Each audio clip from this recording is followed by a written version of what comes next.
Community Meeting. That's going to be held tonight, Wednesday, May 14th, 2025. First item I'd like to call is to have the Pledge of Allegiance and flag salute that tonight's going to be led by Cliff Grimes, if Cliff is available. Yes, Don. Okay, great. I'd like to ask everybody, if you're able, please move your hats and stand, and then repeat after me. Okay. I pledge allegiance to the flag of the United States of America and to the republic for which it stands, one nation, under God, indivisible, with liberty and justice for all. Thank you, Cliff. Appreciate that. I'd like to welcome everybody here to our meeting tonight. It is being held virtually via Zoom, and if anybody wishes to record tonight's meeting, feel free to do that. You can put in the request when you hit the record button, and Cindy Grimes, who has volunteered to be our co-host of the meeting, will approve that for you. So I understand there's been a little bit of difficulty in doing that, but if someone else has a problem, please let us know, or let Cindy Grimes know. As far as the next item that we're going to bring up, normally we have the agency reports, but tonight we have a special short presentation from the 5th District, the LA County Council staff regarding the Sleepy Valley Water Company and failed adjacent septic system. They are with us tonight, and they're going to give us a report on, or an update on just what's going on down there. So at this moment, I'm going to go ahead and turn it over to Isabel. I think she's the one that's got the visitors, or whoever is here. Hi, Dawn. It's going to be Caroline. She's on now. She's going to take over. Oh, perfect. Great. All right.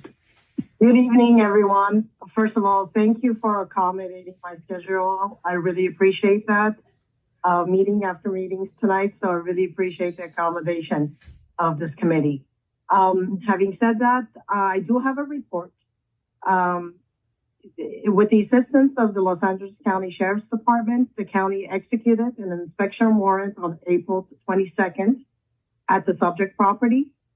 We are in the process of reviewing and analyzing that inspection report, and based on the violations determined, we will issue a notice and order. When I say we, I mean the county and the public health division that handles the septic tank.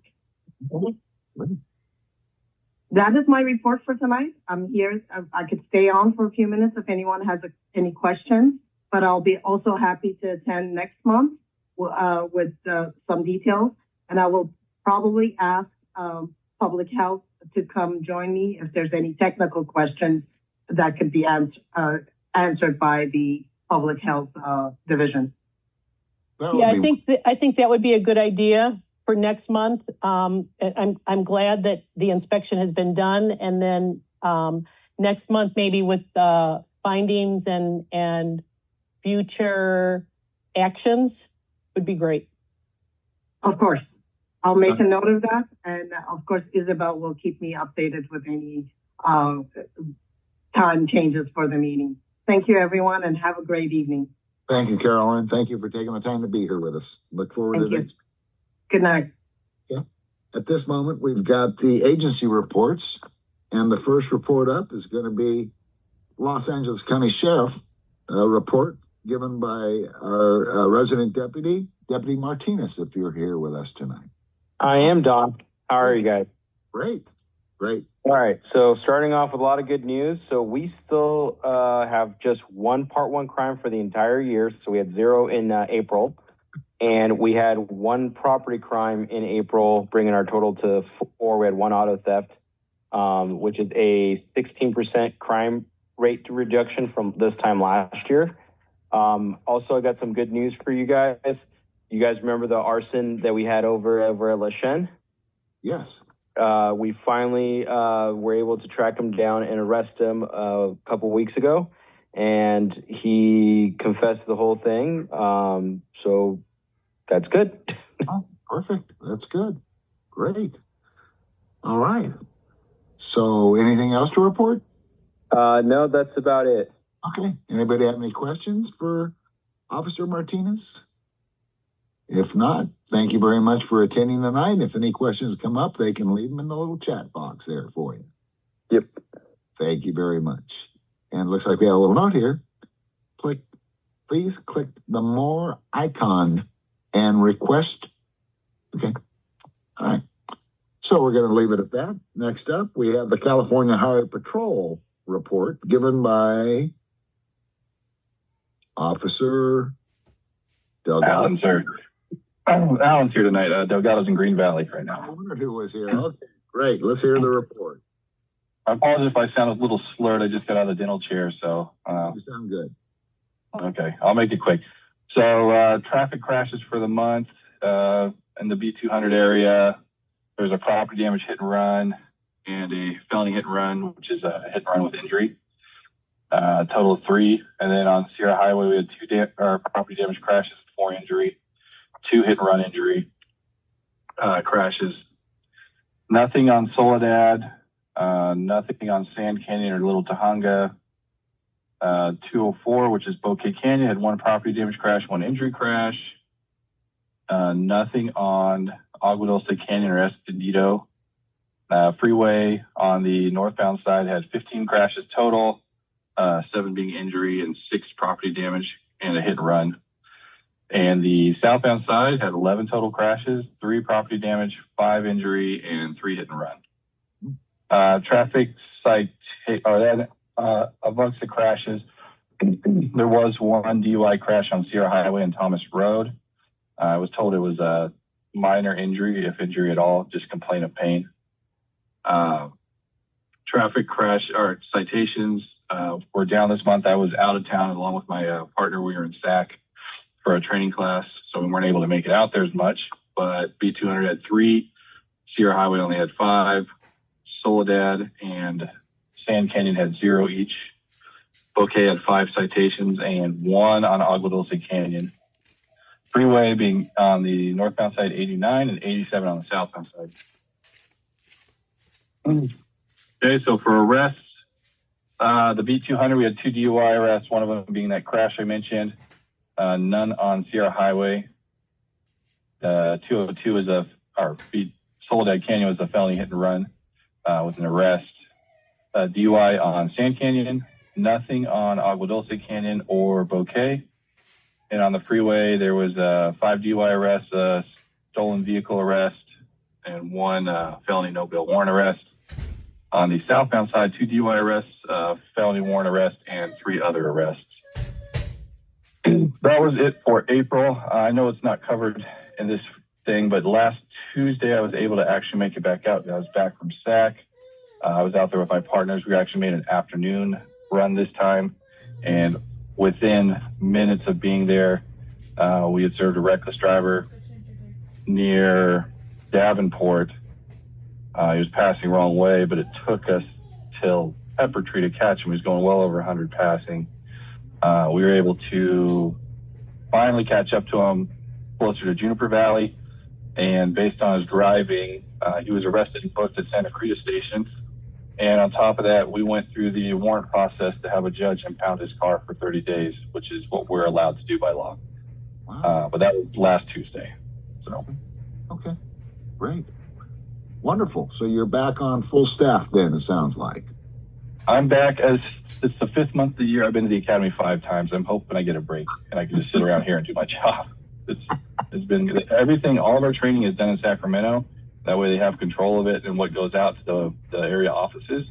Wow. And then we come back and regurgitate it. So if there's a training, I have to be in SAC. Just okay. Unfortunate. Sorry to hear that. But Yeah. Anybody have any questions for Officer Allen? If not, we want to thank you for showing up tonight and giving the report. It sounds like a fairly decent report, and look forward to hearing from you in the future. All right. Thank you. Thank you. Hope your tooth gets feeling better. All right. Thank you. And I hope your pocketbook heals. All right. Next up, we have Los Angeles County Fire Department Community Service Representative Maria. I don't think she's going to be here. I am here. Oh, she's here. Okay, good. I am here. Okay. Okay, I joined a little bit late, so I hope everybody's doing well. Yep. And I have the stats for April. We had a total of 46 responses in April. 4 of them were fires. 3 of those were vehicle fires, and one of those vehicles was a dump truck on Anthony Road. And then we had 36 medical calls and 6 good intent calls, and that is it. Wow, good. Okay. So anything to report as far as I know? Our weeds need to be cut back and whatnot, and I think the rain's finally gone. So yeah, and firefighters are out now doing their annual inspections. So they'll be doing those through. They started May 1st, and they'll be doing them probably through June. wonderful. Okay. If nothing else to report, let's see if there's any. Oh, it looks like I have a hand up in the air by Angela. Angela, you can ask your question if you wish. That's a funny little hand. I don't know. Usually it's a yellow hand sticking up, and that's a white one. So I'm going to assume if Angela isn't going to want to ask her question, that's fine. But we're still going to thank you for the report, Maria, and we appreciate you joining us here tonight. And I'm sure you'll be around to answer questions if any of them come into the chat room. I will monitor for a little bit, but I am in the middle of another meeting. So I found some time to duck out of there to join this call. So. Well, we appreciate you taking that time. So. Oh, my pleasure. All right. So great. So now we're going to move on to, let's see. Oh, here's a stranger. It's the Acton Agua Dulce Library report from librarian Jim Wall. Jim? Hello. How are you guys doing? Good. Good. A short report today, just a couple quick things. For programming, we've got a program on Saturday, May 24th at 2:00. It's a Chinese calligraphy workshop. We have someone coming in. They're going to be demonstrating and showing it and teaching you how to do some of it, Chinese calligraphy. That should be really good. Another one I've got coming up, it's out in June, on Tuesday, June 24th at 3:00. It's our ocean discovery program. We've got some folks coming in. They're going to be talking all about marine life. And they'll even have some creatures to touch, some sea creatures of some sort to touch. It should be lots of fun. So we've got those going on. And then also starting June 1st, it's that time of year again, our summer discovery program will be firing up then. You can sign up online or here in the library. You read books, you get prizes, you get entered in raffles. It's a lot of fun. A lot of good stuff comes out of that. So check into that. And the last thing I'm going to mention, holiday closures. We will be closed on Monday, the 26th of May for the holiday. Okay, great. So unless you guys have any questions for me, that's what I've got. Okay, if we have any questions out there for Jim? If not, we sure appreciate you updating us and giving us a report. Glad everything's going good. Thank you very much. Have a good night. All right, thank you much. Okie dokie. Now we're moving on to the Department of Public Works. Josie, are you here with us tonight? Josie's not here, but she sent me a quick email. Okay. And she said the traffic study for the multi-way stop control request for the intersection of Agua Dulce Canyon Road and Davenport Road is still in progress. We anticipate completing the study in about 2 weeks. The additional traffic study relating to speeding on Escondido Canyon Road between Agua Dulce Canyon Road and Tyndall is also in progress. We anticipate completing the study in about 2 months. Okay. And then the other thing is the Rural Roadway Safety Plan Community Engagement. That's for the Antelope Valley, but I think we are included because we're along the 14. I think they want to do a presentation, and I said we would discuss it at this meeting. So I'm thinking we should put that on the agenda for the June meeting. Yeah. Well, that sounds good to me. How did they give any idea how long of a presentation it's going to be? Not really. What is it? I can give you a quick out. Public Works was awarded funding. Portion of this grant will be used to develop a rural roadway safety plan for unincorporated communities in the Antelope Valley. The goal will be to recommend evidence-based traffic safety strategies tailored to the communities that are informed through community engagement, feasibility analysis, quantitative and qualitative studies. The plan will include local recommendations to inform future projects for systematic safety enhancements, rumble strips, safety edges, signing, shoulder warning, and passing lanes, feasibility studies, and conceptual plans for traffic safety enhancements through the Antelope Valley at key locations. So it'll probably be 15, 20 minutes, Okay. but I think we should plan on having them present in June. Yeah, that sounds wonderful to me. Does anybody have any objection to them giving their presentation in June? Okay, I'd say, yeah, let's go ahead and put them on the agenda. That sounds great to me. Okay. All right, sounds good. Next up, we have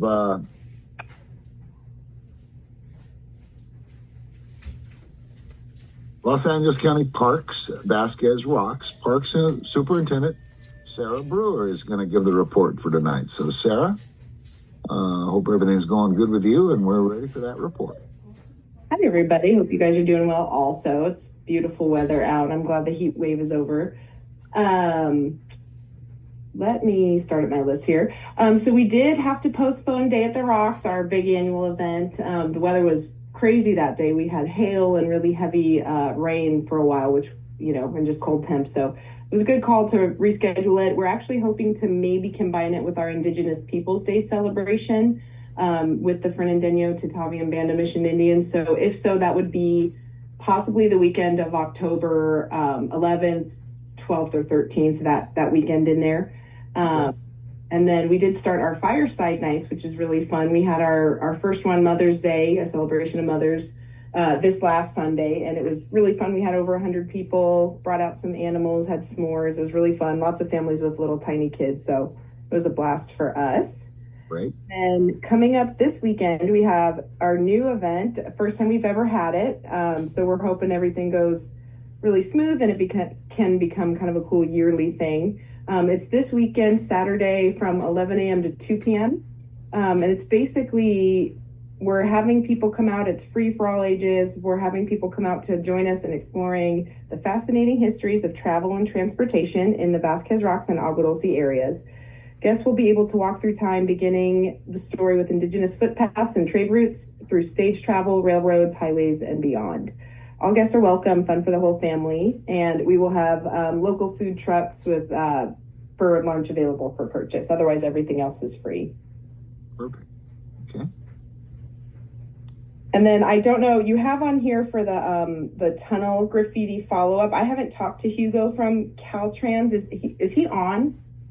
Or one of you? I don't think he's on, but I have been in contact quite a bit with Hugo Guzman from Caltrans. Okay. And he will be the one to take care of the graffiti.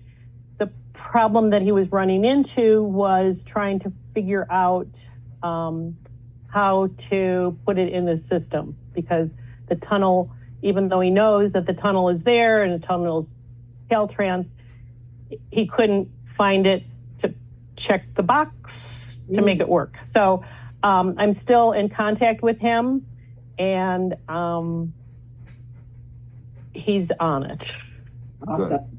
Yeah, it's been I was wondering that over the years, because it's on a little triangle that lets out to federal property that's on our side of the freeway, but we couldn't figure out and couldn't locate someone that was like the contact for it, because I think it just kind of must have fallen off the radar over the year.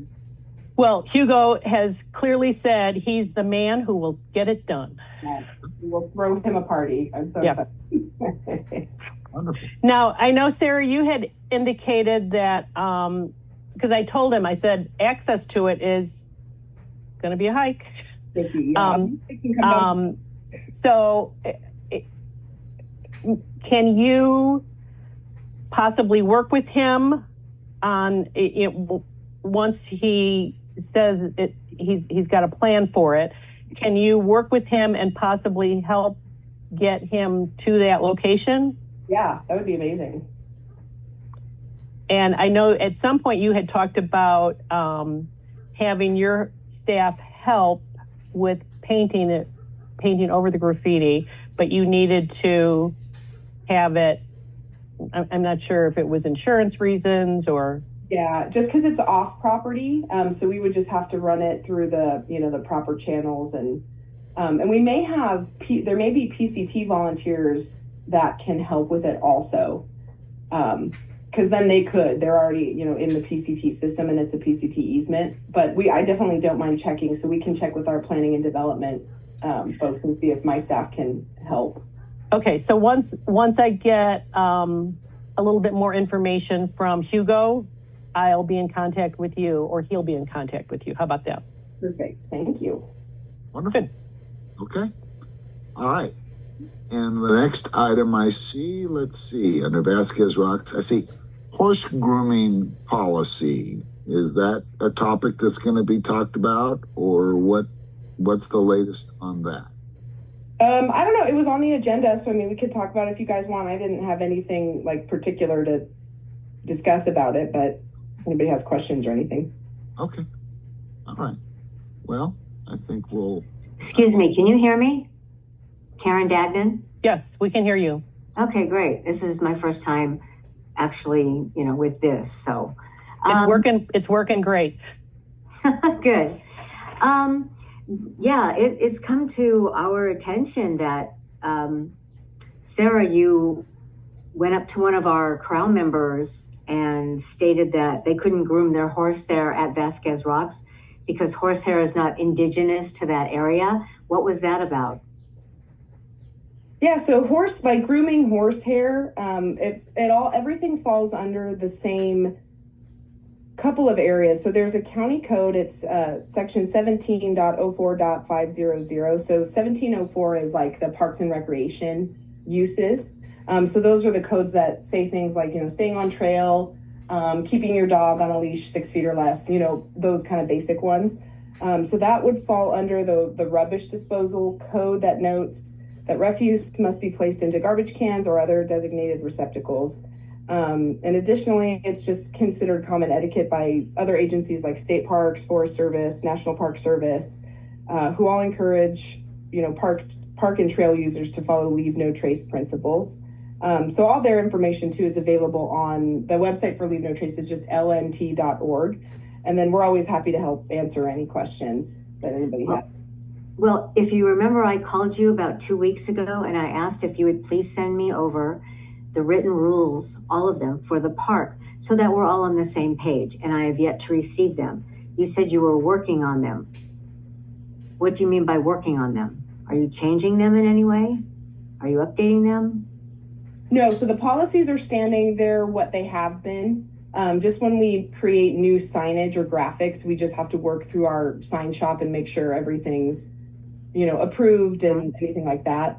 And what we're trying to do on some of the signage is to so there's an example that like the signs, like when I was growing up and up until recently, would just say all features are protected. But people didn't know what to make of that. So they didn't realize that it meant don't collect rocks, don't crush the vegetation, don't, grab lizards and take them home, like stuff like that. So we find it's helpful if you can include icons or graphics or a description of what that means. So somebody might, like going over the speed limit may include like not doing donuts in the parking lot or, not driving recklessly like that. Okay. I've been riding for 50 years and I've never thought of horsehair as refuse, something I would have to collect in the springtime as they're shedding and throwing away in the trash. Are you going to enforce that rule for everybody who comes to Vasquez Rocks and brushes their horses? Because as you know, it's very dangerous to brush them in a horse trailer just to maintain the outflow of horse hairs. So what do you plan on enforcing? Is it enforceable? Are you gonna let it ride? You know, no pun intended. Well, we just ask all park users to be, you know, cognizant that we do get a lot of visitors, you know, using this park as a recreational area does have impacts, and we just ask everybody to, you know, pretty equally just practice leave no trace and do the best they can to make sure they leave the site, you know, the same way that they found it, basically. Hey, Sarah, I assume that you're referring to some county code on this. I'm not familiar particularly with this topic and the horsehair, but if sounds like you're referring to county code on it for parks. If you have that, it sounds like that might be helpful for Karen to see. You can send that to her. Yeah, definitely. We need if you just pull it up Kim. on the, if you just Google the code too, I can definitely send it, but if you want it quicker, if you just Google the code 17.04.500, it just comes right up, and it's like Municicode, you know, there's like a couple of. Yeah, I think, Sarah, if you can just send it, just because that kind of thing gets difficult for, you know, residents to look up. There's so many things that pop up. If you can send it so it's very clear that this is coming from the department and this is the code, I think that might be helpful on this specific topic. Sure. Does it specifically say horsehair? Well, it says refuse. Okay, I've actually got the code here. Okay. 1704.500, is that it? Rubbish disposal? That's it. And it says a person shall not throw, place, or dispose of any garbage, refuse, waste paper, bottles, or cans in any place in a park other than into a garbage can or other receptacle maintained therein for that purpose. Okay, I don't think horsehair is included in that. That's my take on it. What about yours? I think, Karen, I totally understand your frustration. Sorry, I haven't met you yet. My name is Isabel. I'm Supervisor Barger's representative for the 5th District. That's why I'm trying to step in here, but I totally sense your frustration. I know you guys have been going to Vasquez for years, and there's all these things you've been doing that all of a sudden it feels like, you know, you're being told you can't. This is the first time you might have emailed our office. I'm not sure. I can't quite remember.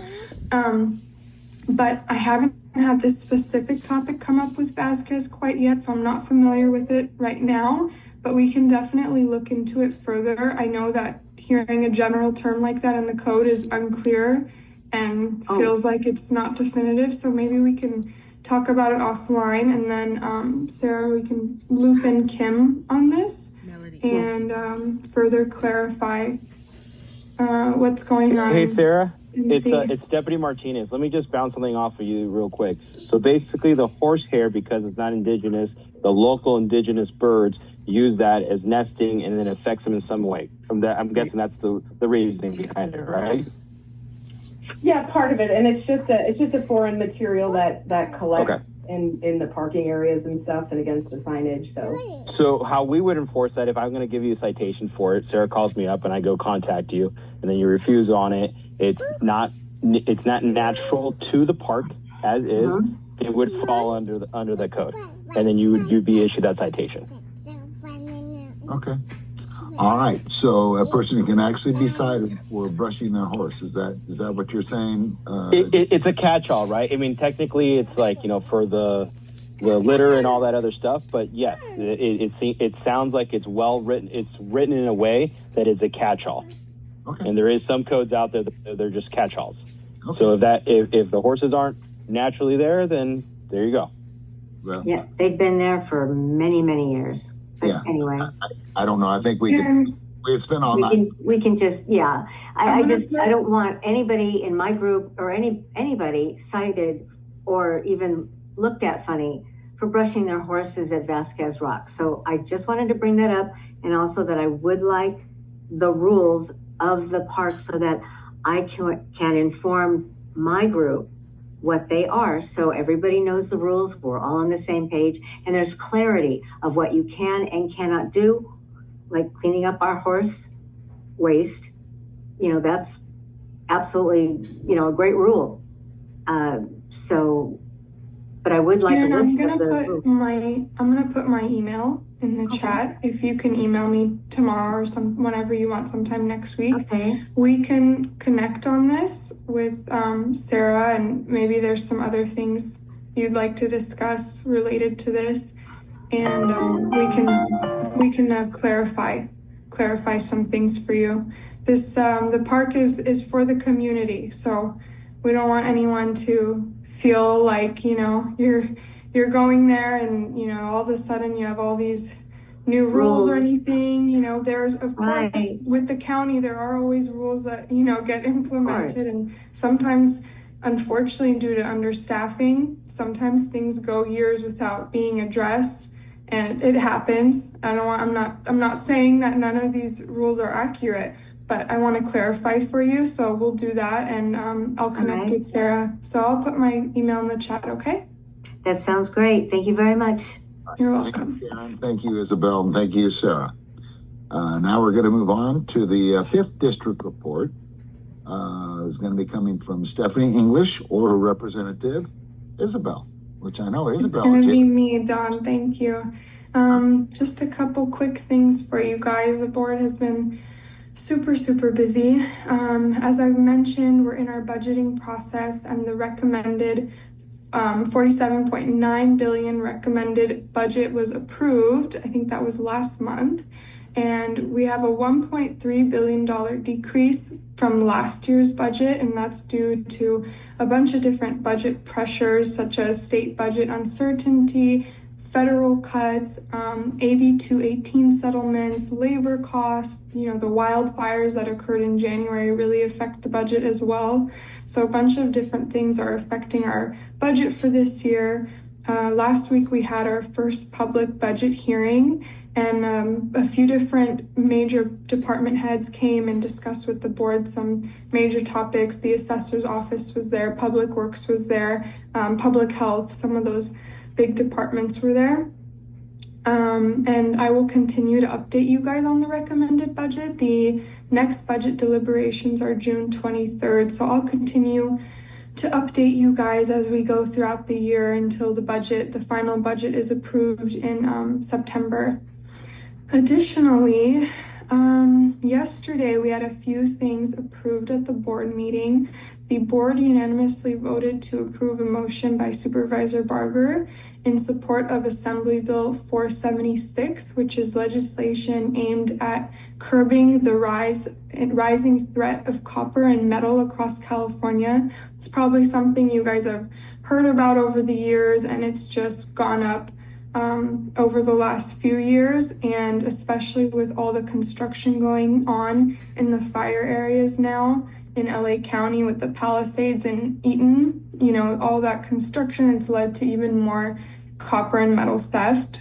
The bill would essentially increase regulation of junk dealers and recyclers. So it's just setting more restrictions and transaction enforcement. And lastly, the board unanimously approved a motion by Supervisors Solis and Horvath, which explores and analyzes the county's existing trainings and programs for employees with disabilities. So this motion is essentially looking at, you know, the county's current trainings and programs for employees with disabilities or new hires, and the motion directs relevant departments like Human Resources, County Council, Department of Aging and Disabilities to report back in writing in 90 days with an analysis of existing trainings and programs, and also a gap analysis to outline how the county can further maximize its awareness and education in the county and comply with management and compliance, Americans with Disabilities in California Fair Employment and Housing Act. That's it for me. I'm happy to take any questions if there are any. Okay, well, we got any questions out there? Looks pretty clear. Thank you, Isabel. We appreciate the report. Look forward to working with you in the meetings to come and working through some of the issues that affect people in the community. So thank you for being here tonight. Thank you, guys. All right, next up, we have California 34th Assembly District, Assembly Member Tom Lackey, and the report's going to be given by Anna if she's here. Actually, I'm here on behalf of the Assemblyman's office. This is Angela Allen. Perfect. Okay. Anna was at a 4.0 recognition today, so we're doing all of our student certificates at this moment. Okay. Perfect. So we don't have a lot of information on all of the bills. They're still going through committees. The Assemblyman just announced a new bill today that I haven't had a great chance to review, but he is working on getting more interpreters and processors in the courthouses. So we'll have more information on that since it was just introduced today. We can have another update for that next month. And we did have someone reach out to us from one of the organizations that's supposed to be in charge of the BEST facility. So I'm waiting to see if we can get a meeting with them. And then as far as everything else goes, we don't have anything that's pressing, but if you guys have anything you want us to look into, please let me know. And we're continuing to help people with the EDD and the DMV, including getting their real IDs and getting appointments, because I know everybody's rushing in to do that. But just keep in mind, if you have a valid passport, you do not have to have the real ID. You can still use your passport to do domestic flights. Okay, wonderful. Okay, does anybody have any questions for Angela? It looks like we're clear. We appreciate you taking the time to be with us tonight, Angela, and we appreciate the report. Absolutely. All right, sounds good. Next up, we have 23rd Senate District, Senator Suzette Martinez Valadares, and the report tonight is going to be given by Tanya. It looks like Tanya's with us here. Hi, everyone. Hi, nice to meet you. I work with Thomas Moreno, who I know usually does these reports. He is also at that meeting tonight for the 4.0. So it's a busy week in all of our district offices, actually. We moved today. So all of our 3 district offices, I'm in Santa Clarita. Thomas's office is out of the AV, and then we have office in Victor Valley. All 3 of us moved locations into different locations today. So the phone number that I have listed on the agenda is incorrect. So I'll put in our new phone number because, like I said, we moved. So I'll put our new phone number in the chat so you have that. Our office is at your service. So anything that you need with any state agency, we are here to help you. Please feel free to reach out. You can email me, you can call me, any state agency, DMV, EDD, Franchise Tax Board, anything like that. That's what we're here. We're here to help all of you. As far as, Caltrans has been pretty amazing. I was at the Acton Town Council meeting, last week, and they had some problem with dumping along Escondido. People are getting off the freeway and doing illegal dumping, and there was a lot of construction debris, roof shingles, things of that nature. So we opened up a case, and I would say within 4 days, Caltrans came and removed all that debris. And I just got notified of that today. So very encouraging, and we really appreciate the partnership with Caltrans. So let me give you some good news on Senator's legislation. She's been working on SB 17. It's no tax on tips, which you may have heard of federally, but we're doing it for state income tax as well. She has joint authored this bill with Senators Ochoa, Bogue, and Grove. And so this bill would exempt tips from state personal income taxes. So right now it's passed out of the State and Revenue Committee. It passed 5-0, which is awesome. Now it awaits the vote for Appropriations Committee, and that is on May 23rd. So at our next update, we'll give you an update on that. The next one that's very exciting is called SB 23. It's Homes for Heroes Act. This bill aims to entirely exempt the primary residences of 100% disabled veterans from property taxes. So it also provides unmarried surviving spouse the same exemption for the amount entitled to met the required conditions. Wow. So because there was another bill from Senator Archuleta, SB 296, they have combined them because the bills were pretty much identical. And now it's going to be going to the Senate floor, which is very exciting.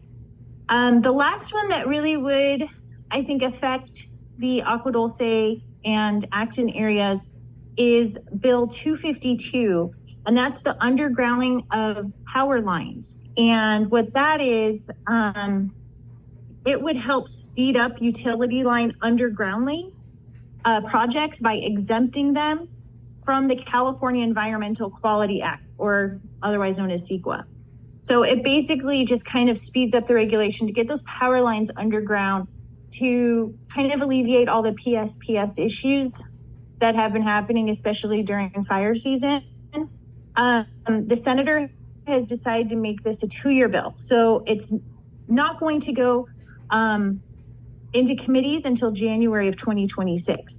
And the reason we're doing that, it's giving us time to work with the stakeholders and draft the most meaningful language possible to really give it a chance to pass through the committees and get it to work. So that's what we're working on in our office. And again, I'm here to help with anything you need. And if there's any questions, okay. I'm happy to answer. For Tanya. Looks like you're clear. We appreciate the report and appreciate the work that Senator Valadares is doing for the community. Thank you. Thank you so much. All right, no problem. Next up, we have U.S. Congressman Mr. George Whitesides going to give a report. Looks like Shannon is here. All right, Shannon, let's hear about it. Hi, it's great to see you, Don, and good to see everybody. Like a lot of you, our team is currently at the 4.0 ceremony. We are just in full graduation mode, printing thousands of certificates. So that's really exciting. A couple highlights at the top. So first, we have our veterans liaison. She just started. Her name is Victoria Garcia. So if there's anyone who needs any help with anything VA related, and of course, as always, Social Security, anything else along those lines, she is here to help. Her name again is Victoria Garcia. I'm happy to drop her email in the chat. But she's been working with VSOs for a very long time. So we're very excited that she's joined our team. Second thing is that we just closed out our art competition and we announced the winners. So the first place winner will be hung in the Capitol. The second place winner is going to be hung in the DC office. Third place will be in the office that I'm currently working out of, not right now, but generally speaking, the Santa Clarita office, and fourth place will be in the Palmdale office. So we're really excited. Go check out the Congressman's most recent press release or his social media to take a look at them. It's really some incredible artwork, and we had a lot of representation on the panel. Really organizations from all over the district who got to put their input on who won. So we're very excited about that. So take a look. Second thing is that we just launched the app challenge, which I think should also be called the coding challenge, because it's for middle school and high school students. They can submit anything that requires code. It could be a medical device. It could be an app, really anything. It's not something they can do overnight. So they do have until October 30th to do it, but we want to give them plenty of time. So as soon as we have some approved materials to send out to you, we'll send it your way. And if you'd like to distribute to anyone, any middle school, which is kind of 6th grade and up is the like cutoff for age, We would love to see as many students in the district participate as possible. And then one really quick highlight out of DC is this last week, the congressman joined a lot of his colleagues to launch the bipartisan Build America caucus. So this is a brand new caucus. It's a group of lawmakers from both sides of the aisle who are dedicated to tackling things like housing, infrastructure, and energy. And it's going to focus on cutting through bureaucratic red tape, tackle some core elements of American life, and make it more affordable and accessible. So, like I said, they're looking into things like housing, fixing roads, developing clean energy infrastructure, connecting rural homes to broadband, and treating forests for wildfire risk. So we're really looking forward to see what comes out of that, and I will keep you all posted. So that is my update. I will drop Victoria's information, like I said, into the chat. So feel free to reach out to her or myself if there's ever anything that we can do, help with federal agencies or anything along those lines. We're always here. Okay, great. We appreciate it, Shannon. Anybody have any questions for Shannon? If not, looks like you're clear. Thank you for attending the meeting tonight and giving us the update. Of course. Look forward to working with you in the future. Okay. Next up, we have Santa Clara River Watershed Area Steering Committee, Measure W Watershed Coordinator. Is Amanda with us here tonight? Amanda Begley? I don't see her. How about Heather? Heather Turpin? Don't see her either. I could probably give a quick update on that. Okay. The May meeting has been canceled. The next meeting is scheduled for Juneteenth. So that has to be moved to a different day, and that date hasn't been determined yet. But it'll be on the website. And then the other thing, I attended the first kind of the inaugural kickoff of the SB 552 Small At-Risk Task Force Working Group for LA County Drought Resistance Plan. Okay. And this is, the county has to come up with a resiliency plan for drought for small water systems and domestic well owners. So I am on this as a domestic well owner. The first meeting was just kind of an introduction, kind of the purpose of what we are doing. The May meeting is canceled for this month, and the next meeting is in June. So they're working with the county, and it seems to be lots of interactive kind of dashboard stuff online that they're trying to have available to the public. But my comment was they were looking at domestic wells in LA County, and I think they had as their estimate like 1,500 total domestic wells. Like, I don't think that's anywhere close. No. Yeah. So it's a challenge because, and I told them, I said, private well owners are private well owners. We don't really want to give up a whole lot of information. So they want to, establish data and everything. And it's like, in theory, it sounds good, but it's going to be a challenge to get all those domestic well owners to reveal that they are on domestic wells. So, well, in the past, it's been classified as private and confidential.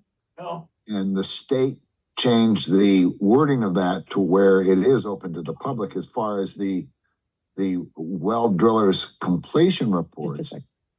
If the state has a copy from the driller, and years ago when a lot of these wells were drilled, drillers they were more concerned about getting the customer or the client water than they were filling out the paperwork.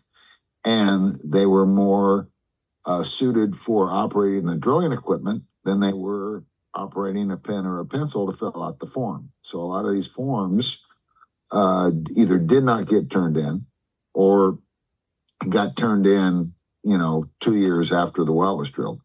It's only been in the recent past 20 years that the health department has kind of grown teeth and started to require more and more documentation rather than what the viability of the actual well is. So it's going to be interesting to see. And that's kind of my take on a domestic, the domestic well owners.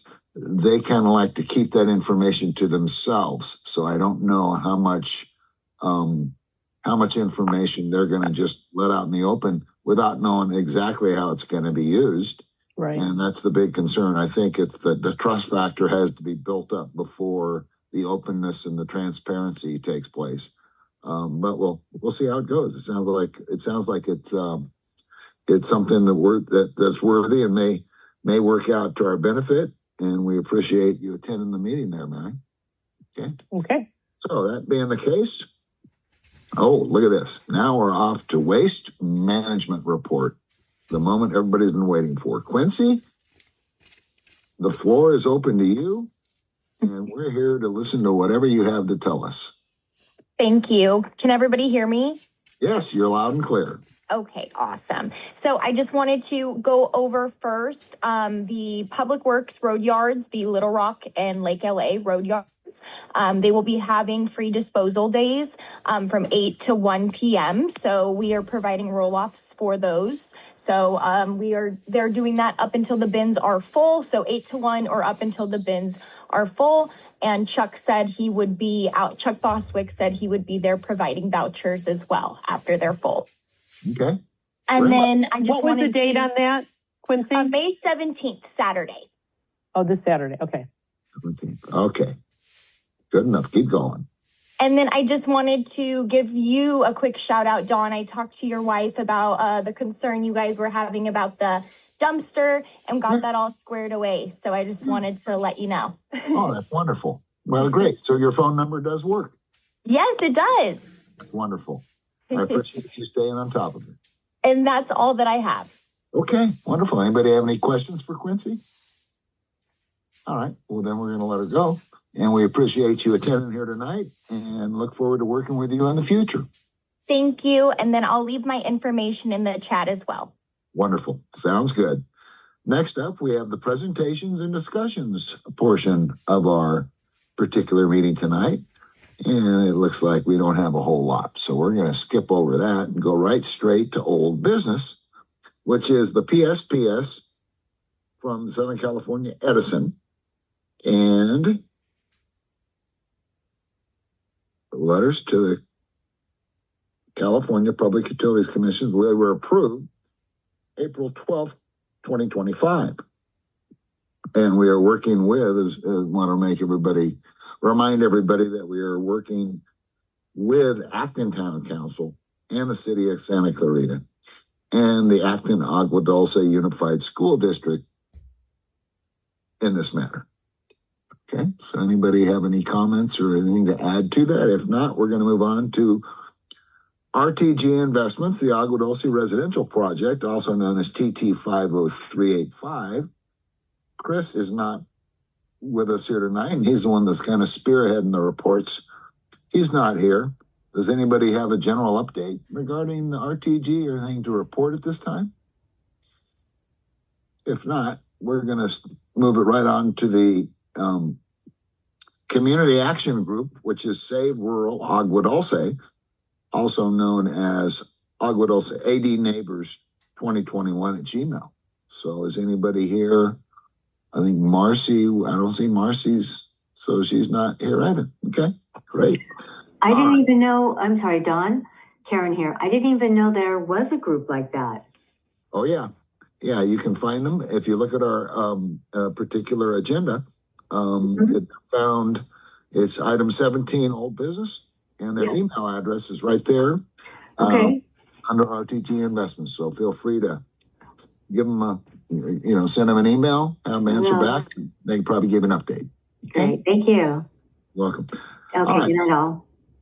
All right. So we're going to move on to the president's report. The general meeting, or the general report, is this year, 2025, our August meeting format, again, is going to be held virtually for pretty much most of the year, except for we are going to have 3 meetings that are going to be in-person meetings, 2 of which you'll actually be able to participate if you want to, and you can participate in this meeting also. So it's just if you wish to be in person to give some kind of presentation with a clipboard or something like that, and you feel more comfortable doing it that way, shoot for the April and September meeting to be able to do that.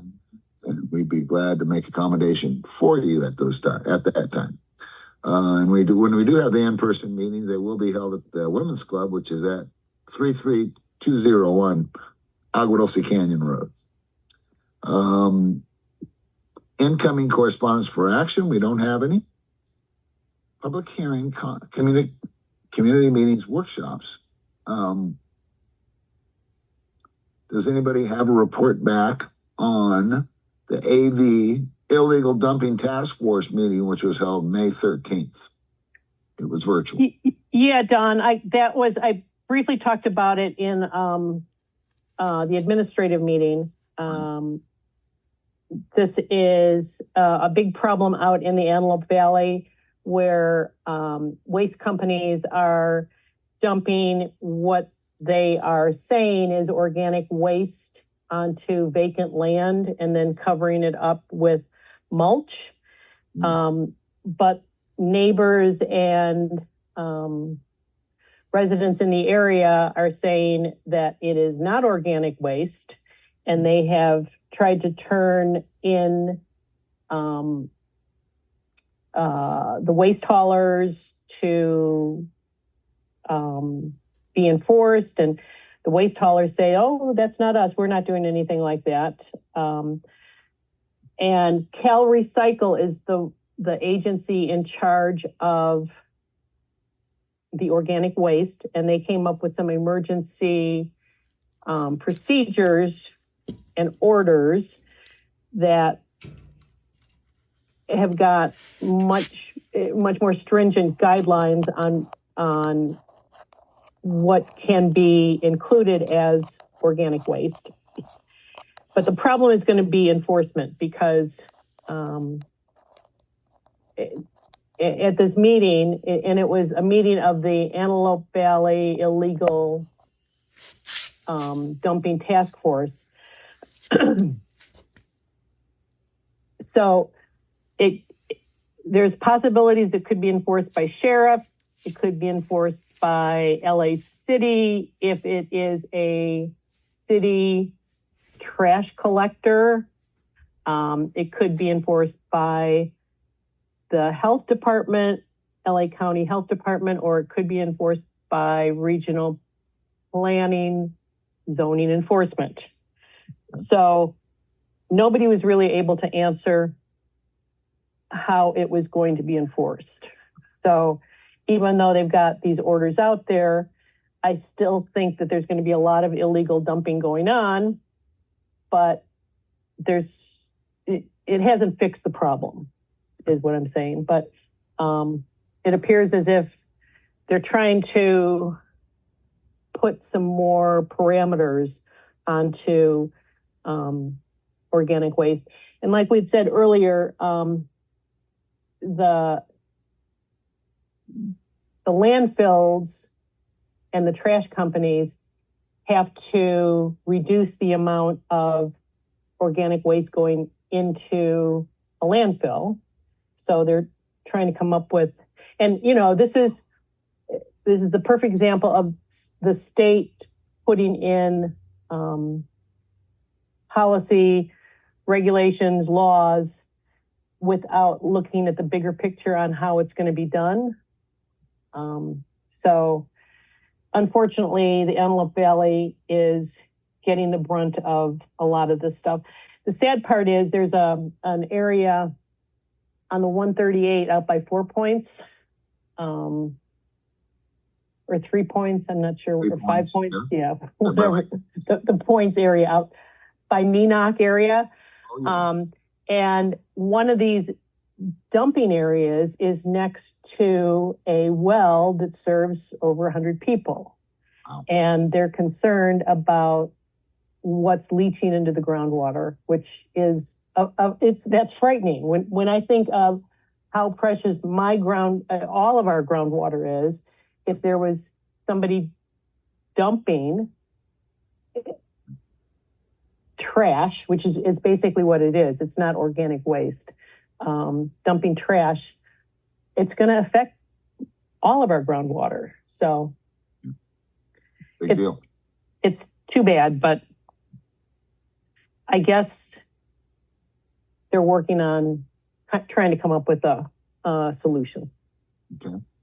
All right. So for right now, basically the public should take pictures if they can, write down license numbers if they can, write down if there's any signs on the side of the truck if they can.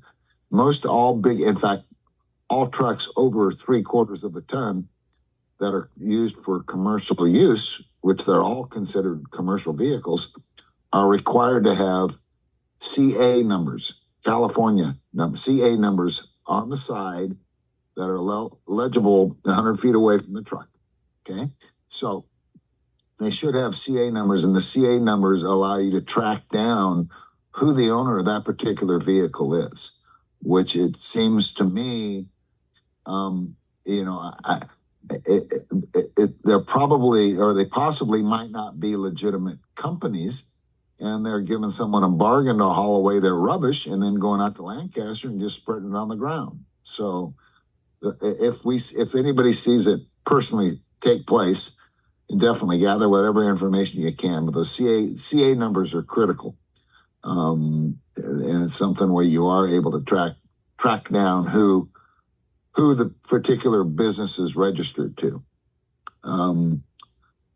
And we have another item, which is the renewable energy ordinance update. Do we have any report on that? I went to that last month, and I think I gave a little bit of a report. It was hosted by Regional Planning. The renewable energy ordinance is going to be updated. There really wasn't any concrete information. They were just taking information. And the meeting that I had attended, Jackie Ehrer from the Acton Town Council and Ruthie Brock, who is pretty much the spearhead of the battery storage systems group, were there, and they gave them an earful. So great. Hey, they Mary. did good. Yes. I'm actually glad you guys brought that up. I just had a meeting yesterday with Regional Planning on this. For my sake, for me trying to understand the ordinance, as you guys know, it's super complex. I kind of vaguely remember before I started attending your meetings, like a year and a half ago, this battery topic came up with Agua Dulce, and I know it's a concern.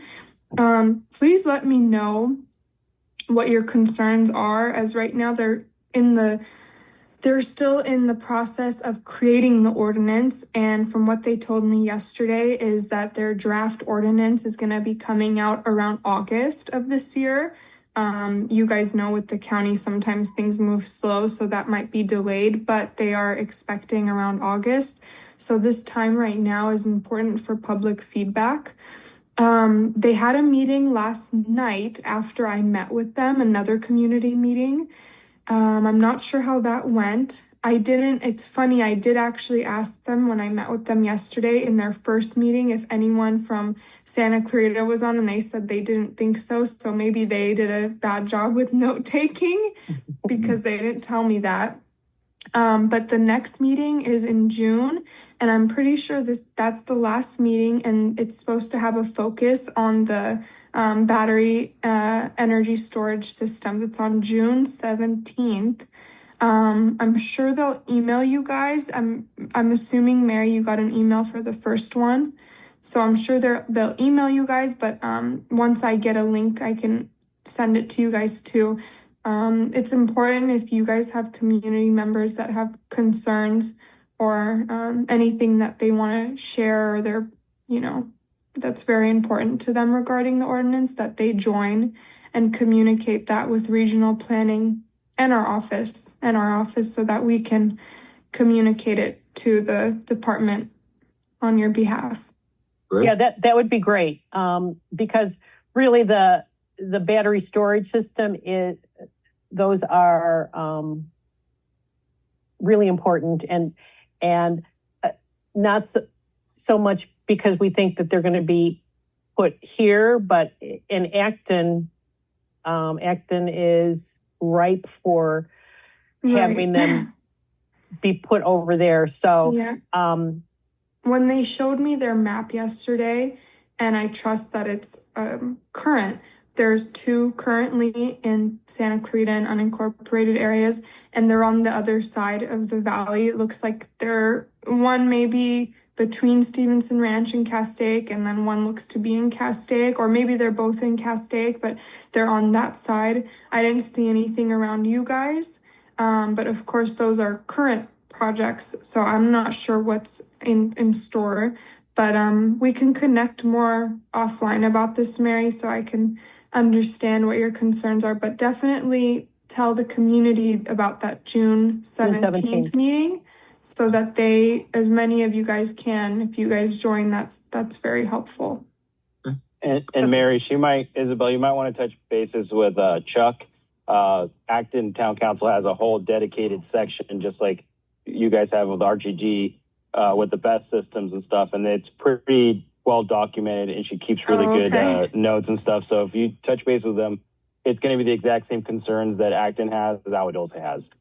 Thank you, Deputy Martinez. Yeah, I know it's a big concern across many different communities, not even just our district, so other districts in the county as well. But good to know. Thank you. Right. Okay. And the next item up is the LA County governance meetings, and I believe these are just listening only meetings. Is that correct? Anybody? Yeah, and I actually went to one of these, and I was really glad I went. This is Measure G is the ordinance that was, or I'm sorry, I guess it was an ordinance that was passed, increasing the number of LA County supervisors from 5 to 9, right, and also making the Chief Executive Office an elected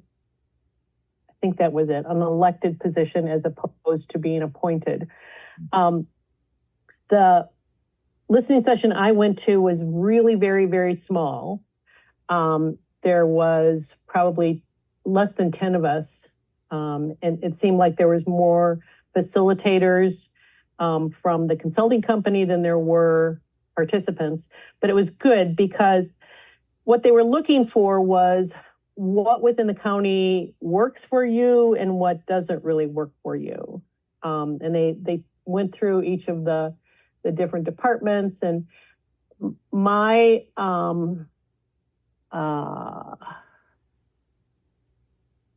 primary goal in talking about this was that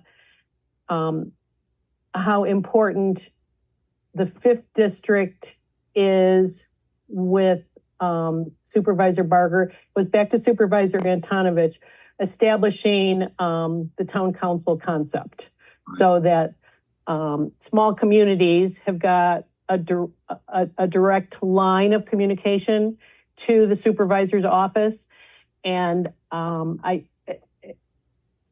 once the county supervisors are expanded, I'm just not sure what's going to happen with that. So I really, really pushed on how important that is to us, especially a small community like us in a county of 10 million. We are lost, and it's nice that we have that direct communication with the supervisor's office and a good relationship with that. So that was really what I pushed and said was important to me. There were a couple other people. There was a guy from Castaic who talked about the Castaic. He wasn't on the Castaic Town Council, but he talked about the importance of it.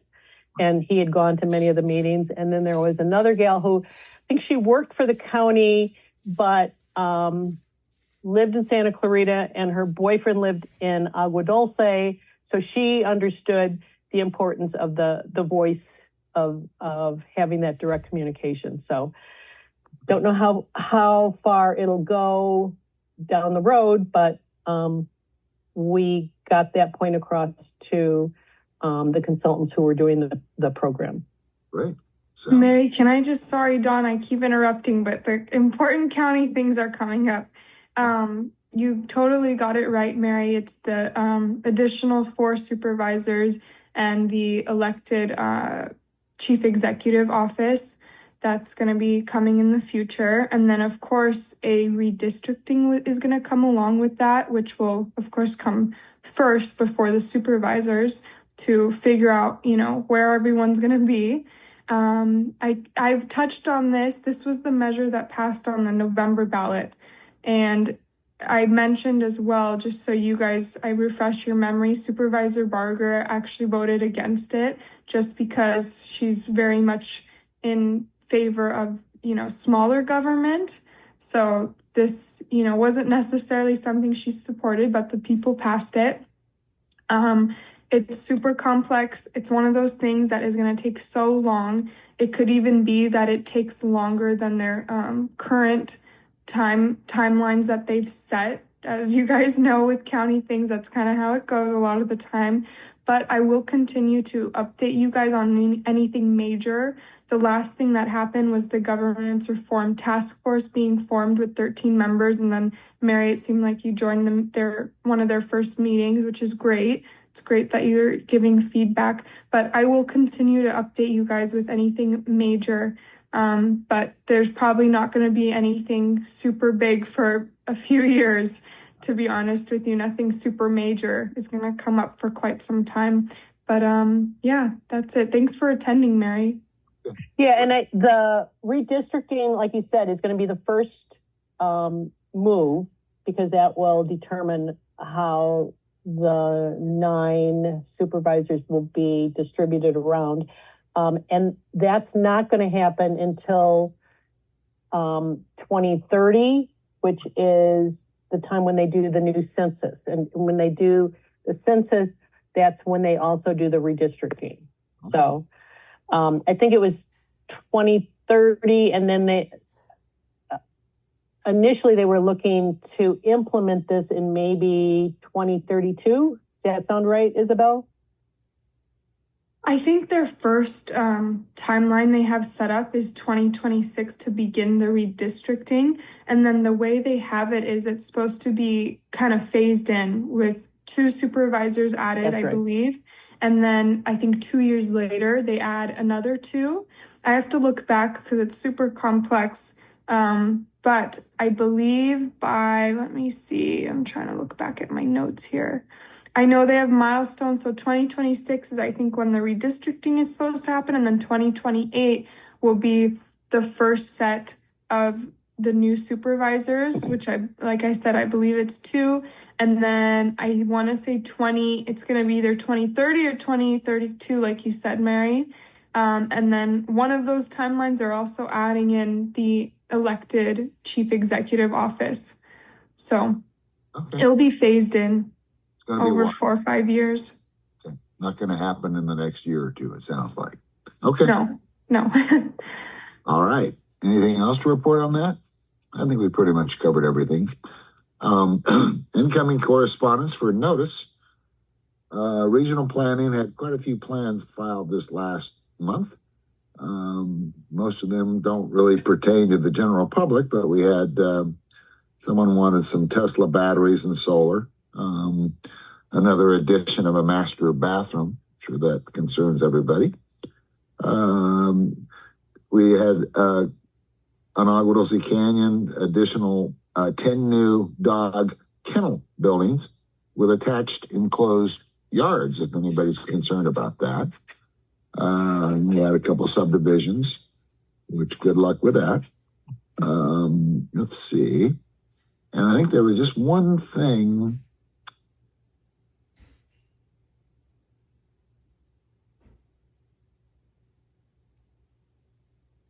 What is the status of ADUs in Agua Dulce? It was my understanding that they weren't allowed in high fire severity zones, and they had to have two means of access or two main roads that left the property. Has the county kind of overlooked that requirement and regulation and kind of gone ahead and opened the door to let ADUs take effect? Or what is the county? Does anybody out there know what the county's stance is on ADUs? You know, Don, I think that the state came out and said you have to allow ADUs because of the housing shortage. That's in my mind. Okay. But I know what you're talking about, and that is down in Sleepy Valley. Okay. Oh, you know what? It's not. It came this Monday, so it's not on here.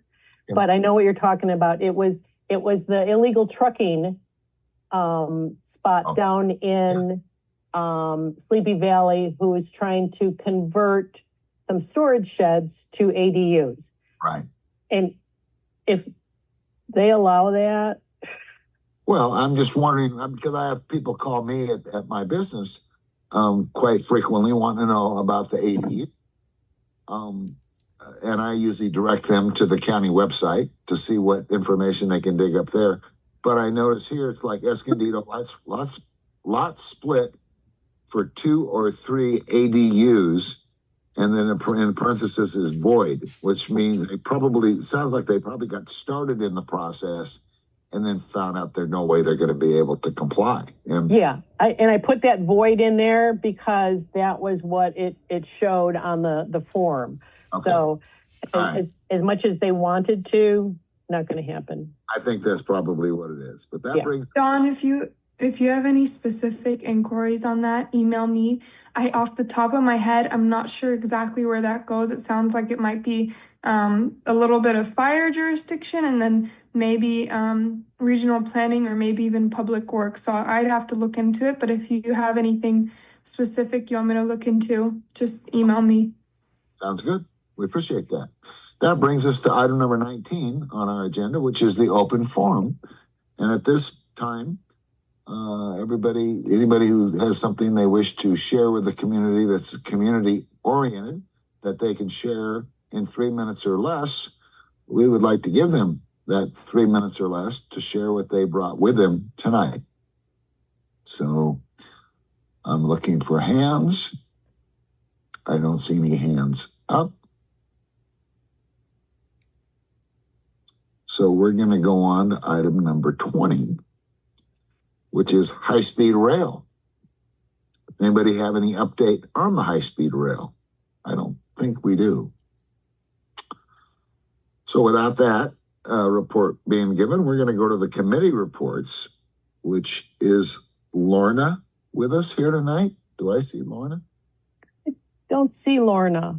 She's probably taking the summer off, I'm guessing. But I know she is recruiting volunteers to help with her on the election committee. Right. And also looking for potential candidates for next November. Okay. So anybody who has any information regarding that, if they want to nominate their neighbor, you can get a hold of Lorna, and her email address is there on our agenda. Feel free to drop her a line. Film committee, Catherine, do you have anything to report tonight? Catherine, this is your moment. Did we lose her? I don't know. She's still muted. She may be having trouble. She had to switch from her iPad to her phone. Oh, okay. So I don't know if that's part of the if she comes back, have her. Are you there? Yeah. Yes. Okay. Yeah. My iPad died because you made me go with the camera. Yeah. So, it died completely. So it's all your fault, Mary. Sorry. Anyway, no, it's okay.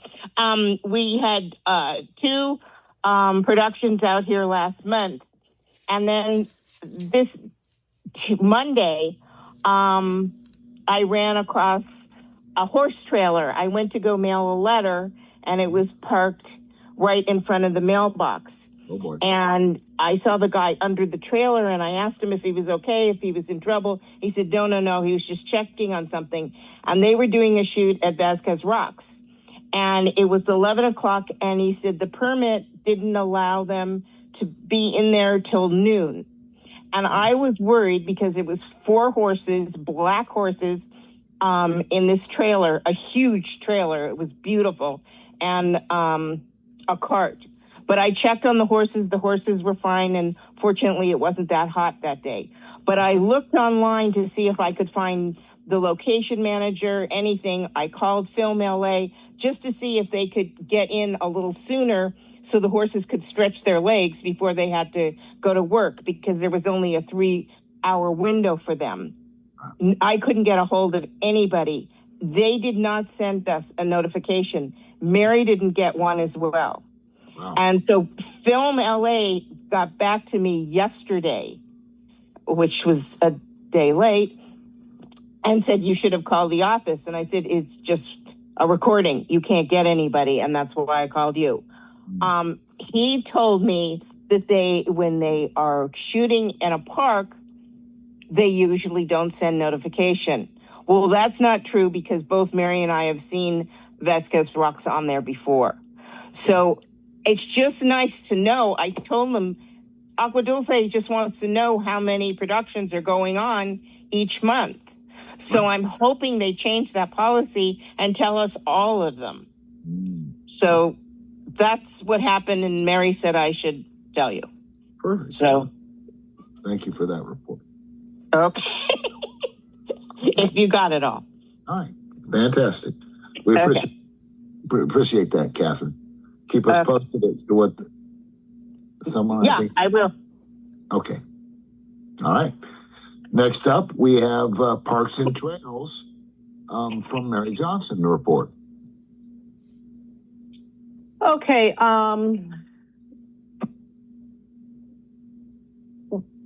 I've got a draft letter to Parks and Recreation Management regarding policies and procedures at Vasquez Rocks and addressing the ongoing issues that are happening over there. So I think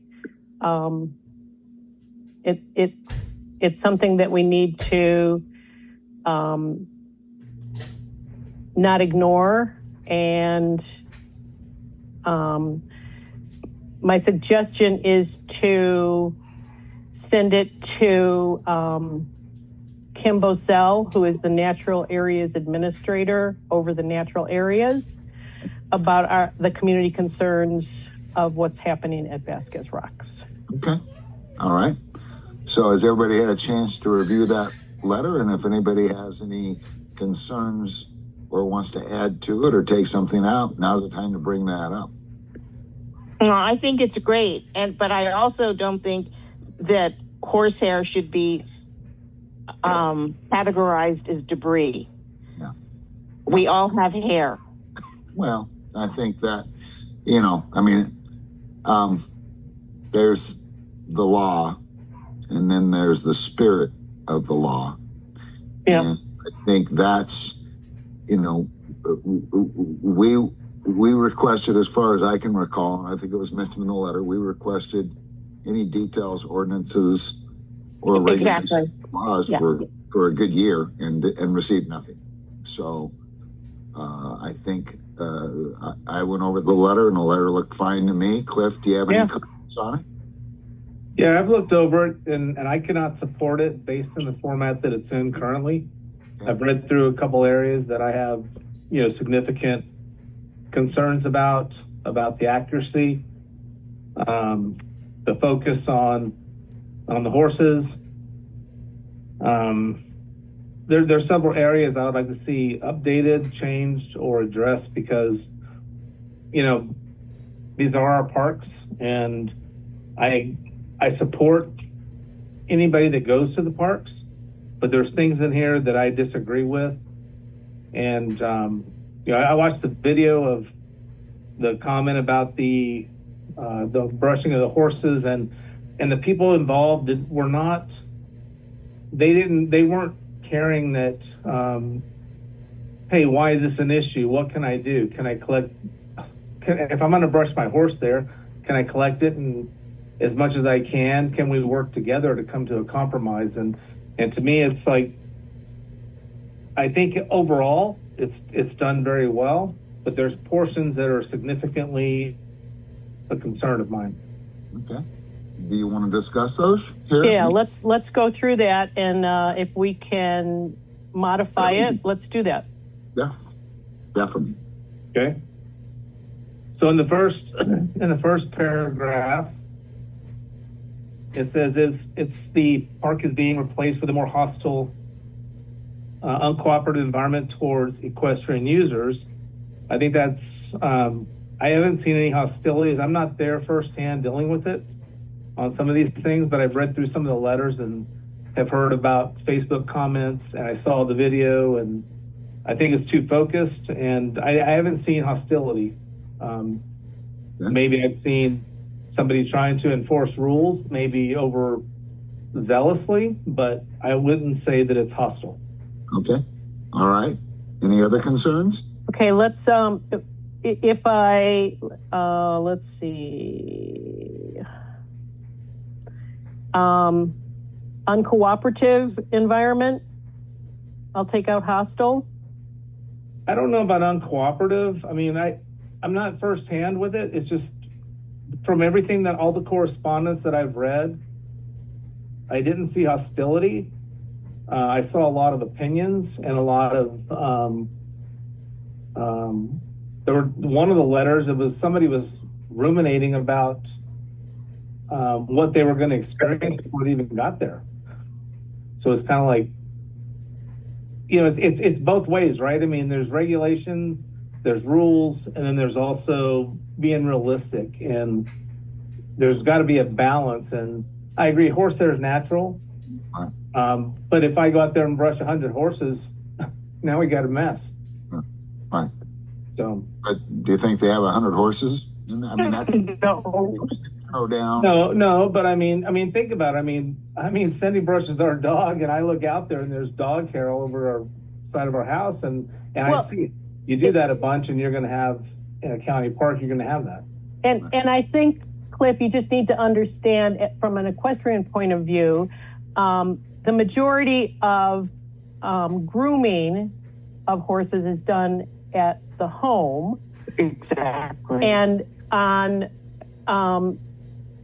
the way over in the trailer, a lot of times there's hay that gets on the back, and it's just it's a quick brush off so that you've got the loose hairs and whatever other hay that might have come on in the trailer, so that it doesn't rub against the horse with the saddle.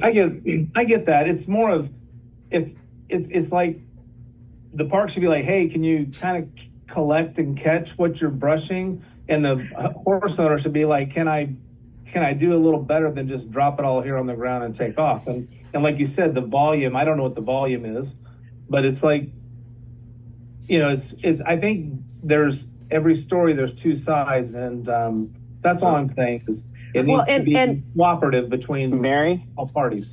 Yeah. Mary, would it help to get maybe someone from Parks Bureau? Because I mean, I know Sarah's citing LA County Code, and that's fine. Since we're the ones enforcing it, the park isn't mine, right? I mean, Agua Dulce is mine, but the park itself, they're governed by Parks Bureau deputies.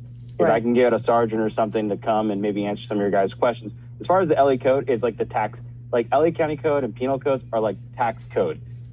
There is thousands of pages, and I could probably find a PDF. digging through a specific section is what it is. Like, right? So, I mean, like, there's regulations on everything, like leaving your trash cans a day over the pickup day. There's a code for that. Like, there is so many random codes that basically it's impossible for you, like, when you're driving, to drive more than 100 yards without committing a vehicle code violation. Right. There is tons of stuff that I'll try to find something and email it to you so that at least you have a PDF or something of it, if we can get one. If not, I'll try to get like something that narrows it down, and I'll reach out to Parks Bureau and see if I can get someone to come out maybe to the next meeting and agendize it. That way there could be a little more clarification of enforcement.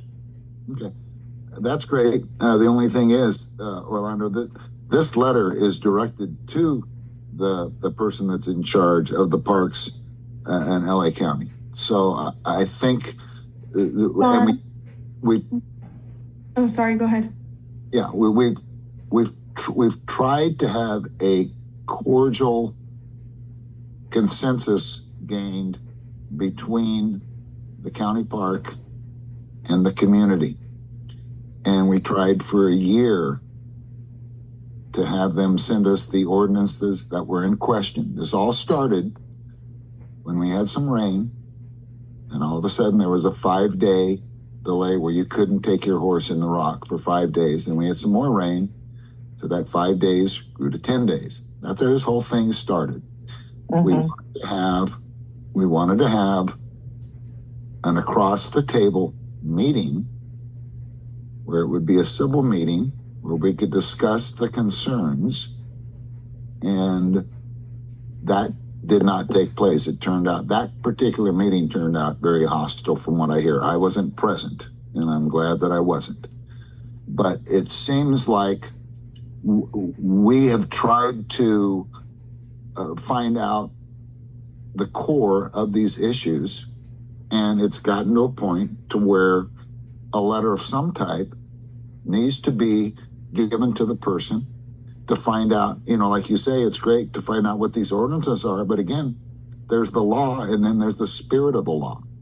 And if there's a concern about horsehair, then let's address that. If there's I totally get that, and that's a separate thing, but maybe to kind of help you and the equestrian groups and stuff, just at least get like a physical something. And like I said, like the enforcement side, and it's going to end up coming on the sheriff's department, right? They don't issue citations. They're not out there patrolling. So if I could get a supervisor from the Parks Bureau side that deals with parks exclusively, it may not solve the issue, but at least maybe you guys can make some headway. I can't do anything with like whoever runs the parks, but I mean, I could help you guys on the sheriff's side. So if that's something you think it would help, I have no problem reaching out to my counterparts and seeing if I can get them on the agenda for you guys. Okay. Hey, Dawn, can I just jump in real quick? Sorry, I know we keep going over this. Mary knows we've been communicating with her offline quite a bit on this. We know it's a big topic in the community right now, and it's very important to us in our office. Supervisor's office is very focused on it. I'm gonna take it back to the team and to Parks, and we're gonna address some of these concerns, and I wanna, by your next meeting, try and either have someone on from Parks that can address these things and give you the answers you're looking for. And then Deputy Martinez, thank you. I appreciate that's a great offer. We'll coordinate and see if we can have someone from Parks Bureau that might be able to, offer more clarity as well as far as citations. But to me, it seems that the root of the problem is with parks and codes, not necessarily with the sheriff's department and with Parks Bureau and how citations are happening. So and Deputy Martinez is accurate on county code. I mean, county code goes on and on and on and on. So asking for a set of rules for parks would be quite the task. While I completely understand that's a totally reasonable request from the community, that's also a tall ask considering how detailed county code is and how long it is. So I know you guys need more answers, more clarity, and I want you guys to know that we're working on that. And we've been communicating with Mary quite a bit behind the scenes on this. So hopefully by your next meeting, we can have some more answers for you guys. Perfect. May I just say something about the grooming? As Mary said, when you think about grooming a horse, it's not like grooming a dog before you go riding. You're just doing the back of the horse. So if there's anything on the back, the saddle doesn't bother it. It cuts into them. A piece of straw could really irritate a horse's back, the skin. And it's for safety reasons. They don't do a full-on groom. It's just the back of the horse with a soft brush. And bottom line, the majority of the hair stays in the brush. Yeah. Exactly. Well, that's the thing that true I'm saying. It's like if that's the case, then I get that, and I'm fine with that. It's not about brushing and having dog hair or a large amount of hair. No, it isn't. There's certain rules, and I get it. I looked at the videos, I saw the communication, and I can tell you between both sides, the people that were brushing their horses were not trying to find a compromise or trying to comply. Could Sarah have stopped sooner? Yep, I think so. There should have. There's a point where you are direct and say these are the rules, and you abide by them, or you don't. But it's not about just the horse hair. It's more about there's rules that need to be followed. There's conversations, like Don said, need to be had about, let's come to some compromise so that we can all coexist. And we all just can't go out there and do whatever we want to do and then tell the authorities, whether it's, Deputy Martinez or it's the parks or whoever. I mean, there's rules there for a reason. And there was no effort to try to say, hey, we're containing our horse hair or any of that. That's what I don't like. I don't like the wording in here that makes it sound like the park was uncooperative. But when I watch that video and the person says, you have no authority over me and I have a First Amendment right and I can do whatever, it's like, at that point, if I was in her shoes, I would say, fine, here's the deputy, you deal with him, and I walk away. And that's where it's like, there's rules, and we can challenge the rules, and I am absolutely supportive of that, but it needs to go, we need to work together to come to some level of compromise. I totally agree, Cliff, and that's why we're having this time to go over this letter. I went through the letter. I thought it said what we wanted to say. I thought it said, and when I say we, I mean the community, because I've gotten calls here from all of a sudden there's just signs everywhere, and I understand you've got two extremes. You've got the extreme where no one's allowed in the park at all. And the other extreme is you can do whatever you want, whenever you want, doesn't matter, disregard whatever the regulations are. Either one of those aren't acceptable. Exactly. And that was the reason why we wanted to have this table meeting where we could discuss what the differences were, but that didn't happen. And so that's the reason why this letter's going out, is because the meeting, instead of being able to discuss between 5 or 6 people the concerns, now there's 20 people. Well, 20 people at a meeting, all of a sudden people take sides and nothing gets taken care of. So that's the reason. Don. I mean, I might Don, this is Gary Hebden. Yeah, Gary. Yes. Hey, just a thought. The sheriff has a mounted patrol unit. That unit has been used for rescues, and it has operated in the park. And if you want to talk to somebody that looks at a reasonable approach regarding the intent of what the park's trying to do and the sheriff's department itself on what their protocol is when they take horses into the park and they prep them for riding, I would bring somebody from the sheriff's mounted patrol in on this and get their perspective. All right. Yeah. That sounds good. Hi, Don? Kim? Don, can you hear me? Yeah, is this Kim? Yeah, it's Trish Brewer. It's Kim, Trish Brewer. Can you hear me? Yeah, I totally understand of course, I'm hard of hearing, but go ahead. I just wanted to say, I volunteered over there for probably close to 30 years, and this is not a problem with 99.9% of the people. It's not a huge problem. I have seen the few people that are doing it to cause a problem. So I don't know why this has become a big thing. It's not a problem. The little bit of horsehair, that is not the issue. It's this few people that are showing up, cameras in hand, with filthy horses and baiting the county staff. I have seen, and this is the problem. And now we're talking about it like it's an everyday problem. It's not. It has never been. This instance was unbelievable, and they're like, now people are showing up immediately. The phones are coming out to video, and they are causing a big problem. I mean, you haven't heard about the horse brushing issue because it's not a problem generally. And so to write this letter with this really unfair wording of things, because people who are in this group are writing letters to you and having their friends write letters to you, is really unfair to someone who has a huge job of running the park with thousands and thousands of visitors who are all, it's safer than it's ever been. We're just trying to get this fixed. I agree that we need to all come together and talk, but writing this kind of a letter because of these people that are provoking the county staff, it just really seems unfair. Okay.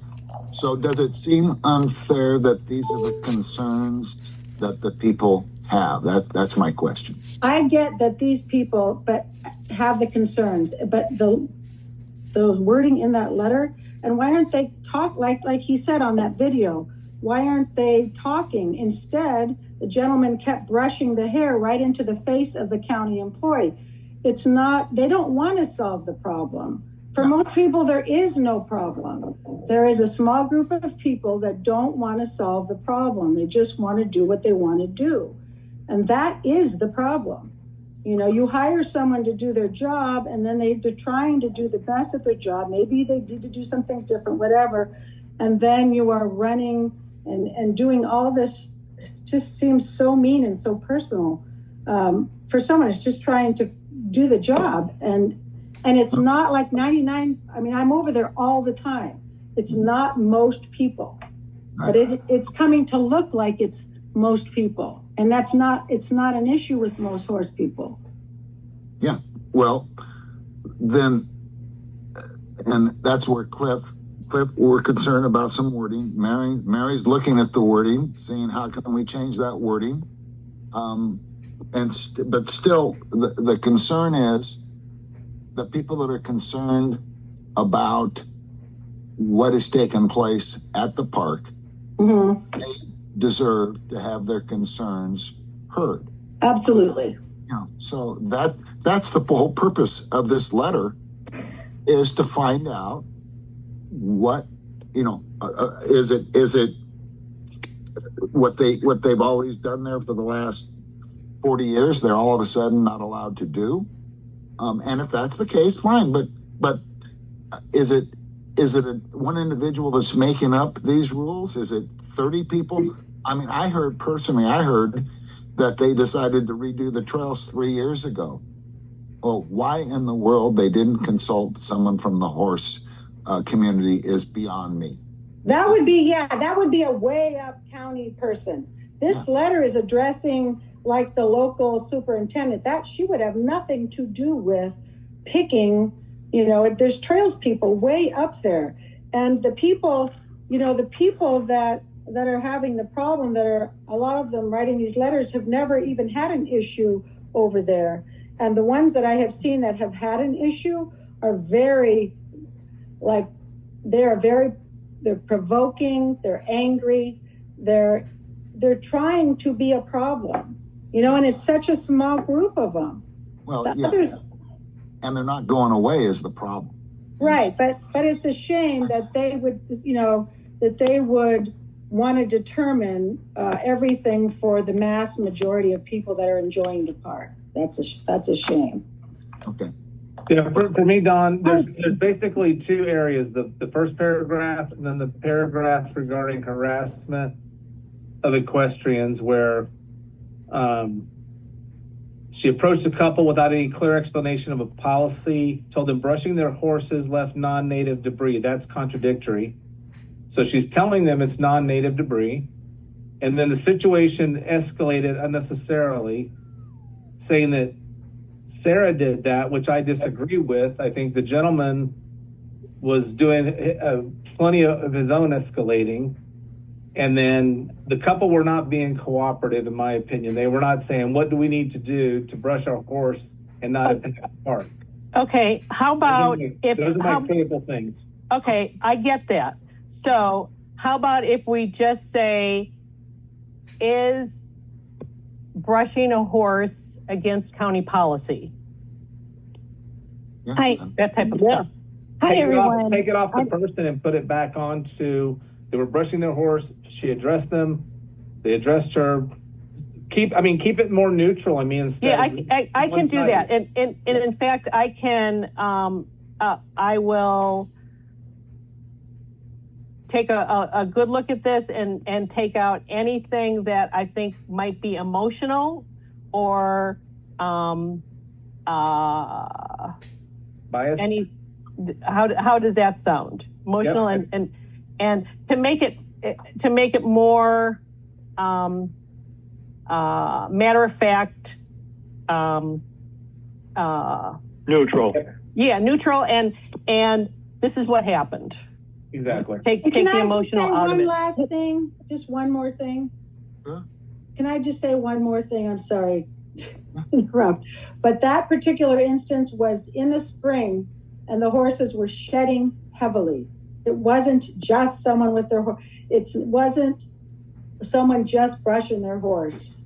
It was when the heavy winter coat was coming off, and it was a mess. And that's all I want to say, and I won't interrupt you anymore. Appreciate that. Thank you, Dawn, and thank you guys for all you do. I really appreciate our town council. Yeah, we've got a lot of stuff going on besides this stuff. I'm sorry, Mary. Yeah. I wonder if I could just jump in. I've been trying really hard to kind of jump in, and I'm like muting and unmuting. This is Kim. I'm the one I think you're writing the letter to. I'm the regional operations manager for Parks and Rec. Perfect. And so I've been on the meeting the whole time and just listening and seeing how, we can help this whole situation moving forward. I was actually at the meeting and that Isabel suggested that we have with the equestrians. And you're right, it got a little out of hand on both sides. It was definitely not a one-sided thing. It was both sides got a little out of hand. But we also left that meeting with the understanding that we would work together to solve these issues. And that hasn't worked, but it's only been like a month or so. We are more than willing to have another meeting with the equestrians, and we can limit it to just equestrians. I can also bring out my deputy director who's dealt with equestrian issues his entire career. I've been tasked with dealing with equestrian issues across the county. So I'm now working with equestrian centers, equestrian parks, equestrian arenas, equestrian trails. So I'm getting up to speed on a lot of these issues. And there's a lot of things that we want to do to help move this forward. I do know at the meeting, we did provide a list of all the county codes and the rules. I don't know what happened to that list, but we will make sure it gets out to you again. But I just want to let you know that we are here and we are prepared to help facilitate getting this to a conclusion that everyone's happy with. When it comes to this whole horsehair issue, I think it's a kind of a misunderstanding that's going on. We don't write tickets or request the sheriff to write tickets for horsehair. What the superintendents at all the natural area parks are tasked with is educational enforcement. So we try to talk to people and explain why these rules are in place or why, you know, what it is, the reasons why that we have them, so people do understand. And unfortunately, sometimes people don't want to hear that, and I understand that. And you are correct that the trails assessment was like a 3-year project that went on at Vasquez Rocks. The staff there they gave input, but they were not involved in it. It was a planning and development thing. And we used Strava data to get a lot of our information. And we actually, based on the trails that were there, we actually increased equestrian trails. And at the last meeting that we had with the equestrians, we also said that we were more than willing to work with them to add more equestrian trails.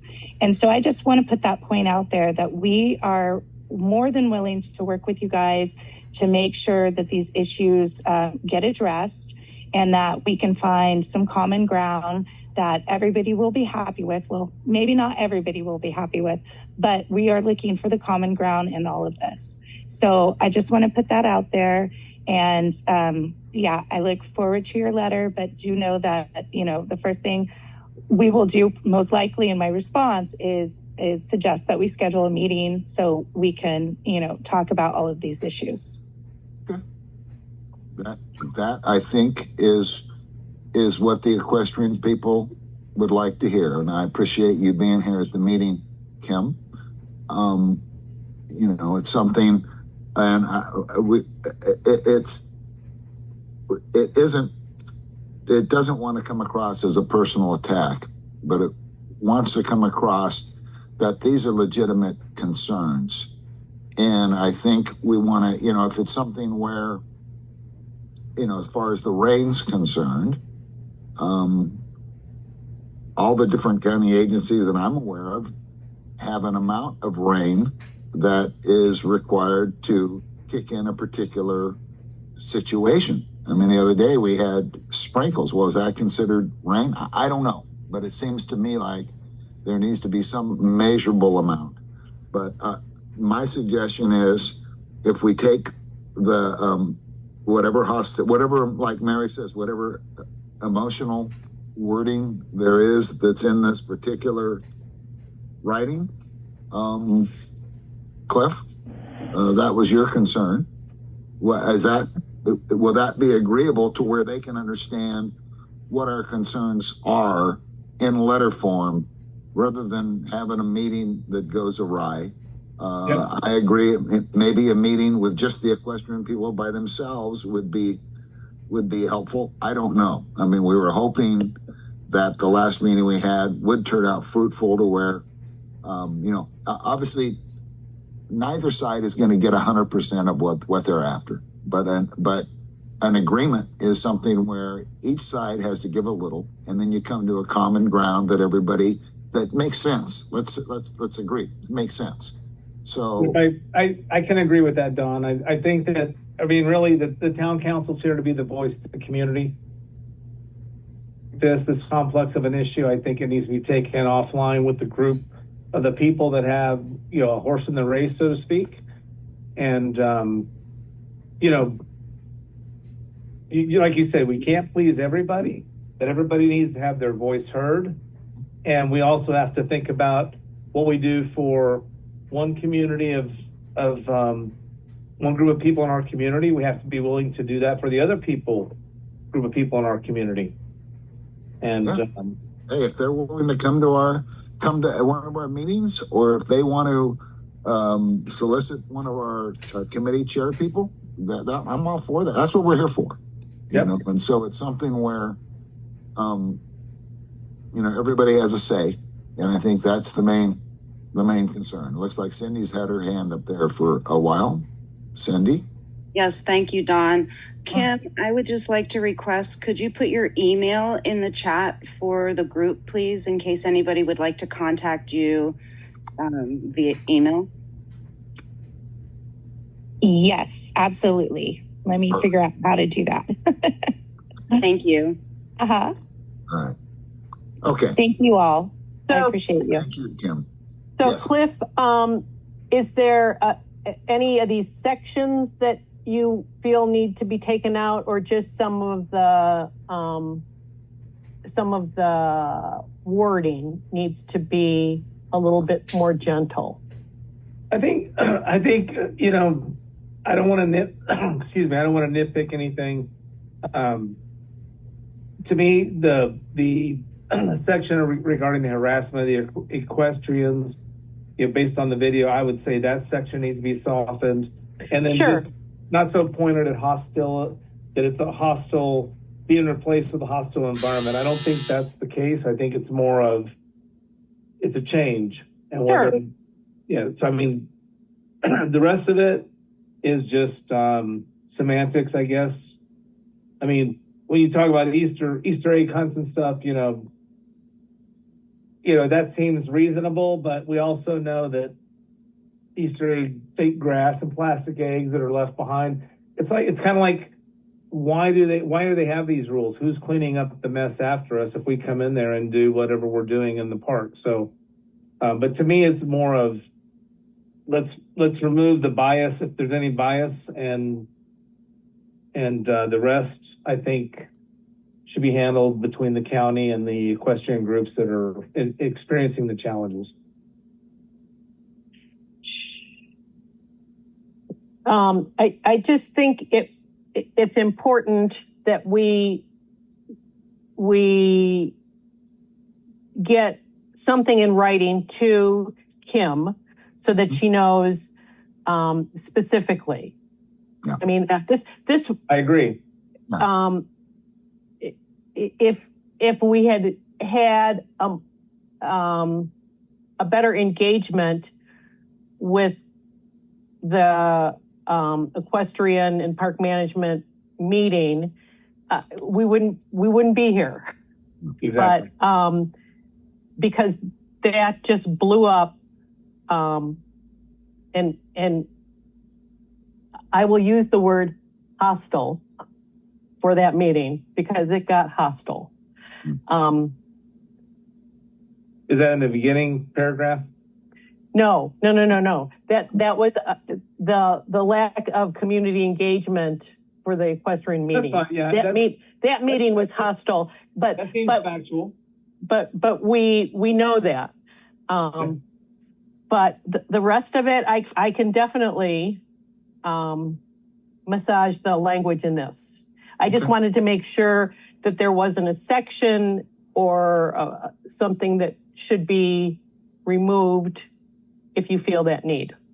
No, I think the first paragraph where it's being replaced with a more hostile environment, I think that's a perception, not a fact. Sure.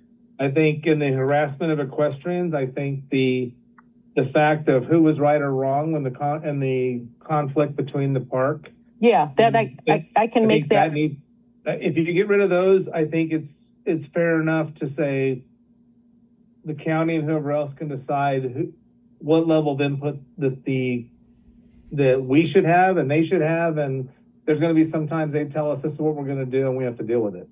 Right, and really, as the Parks and Trails chair, I'm the conduit to get it to the people who might be able to help us out. That's our goal here, is to get it to somebody who can make a decision.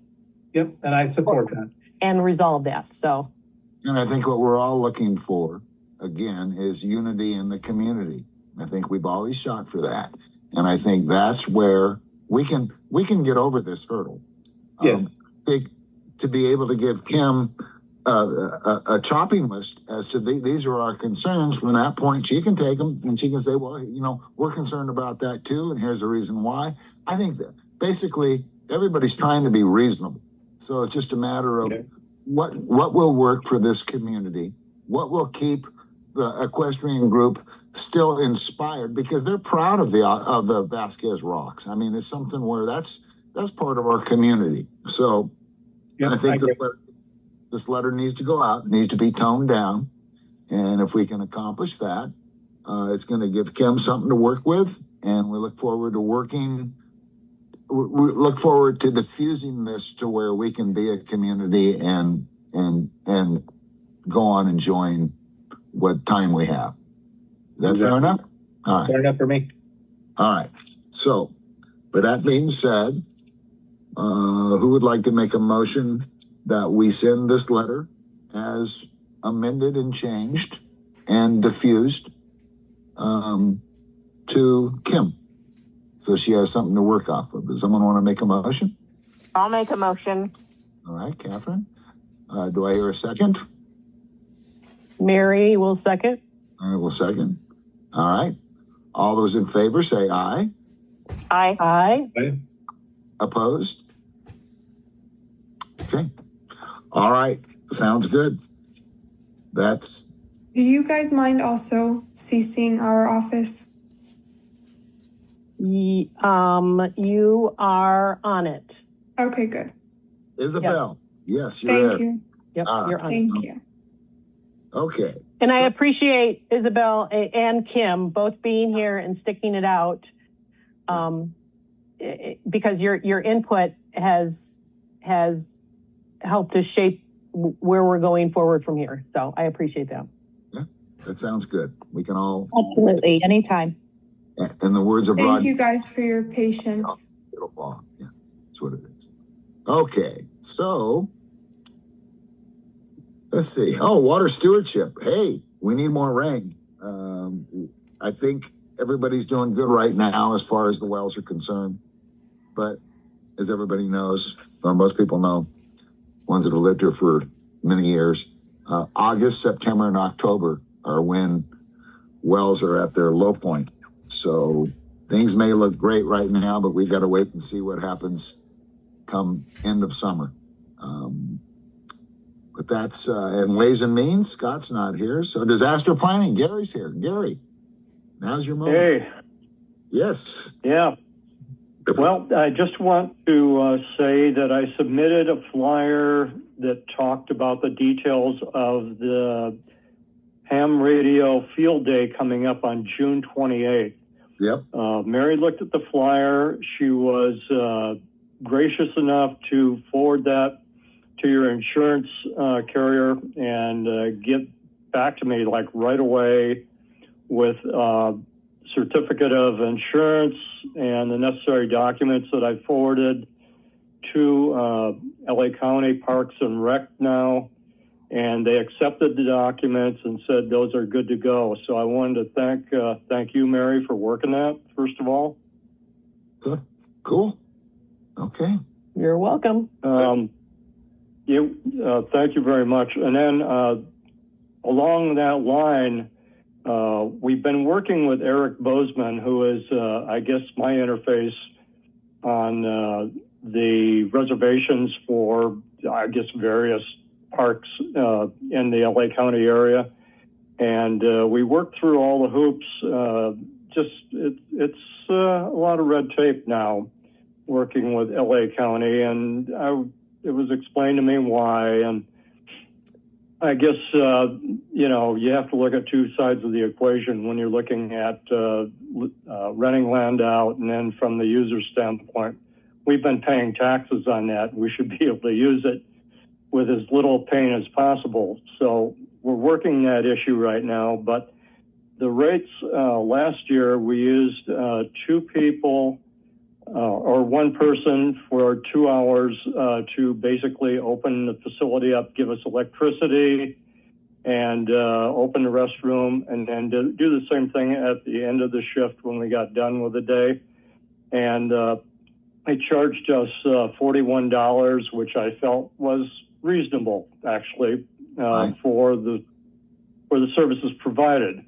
Well, I got all the way through the process up to a couple days ago, and then it was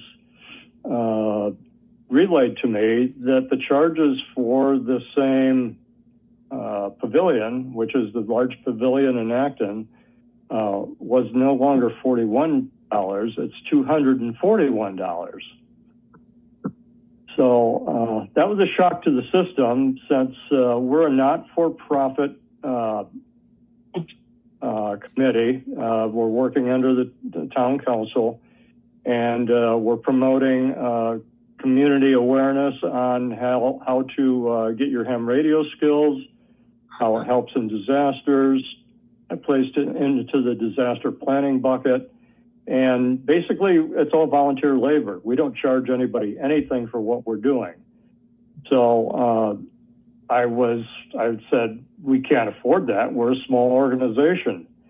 And subsequently, I made a call to Catherine Barger's office where Stephanie English is. And within probably an hour and a half, received a call back from Catherine Barger through Chuck Bostic, who is working in the Santa Clarita office. And he worked all the issues and said that Catherine Barger was going to pick up the tab for that. Wow. Okay. Wonderful. So you got okay. Go ahead. No, so hurrah for Catherine Barger. That's for certain.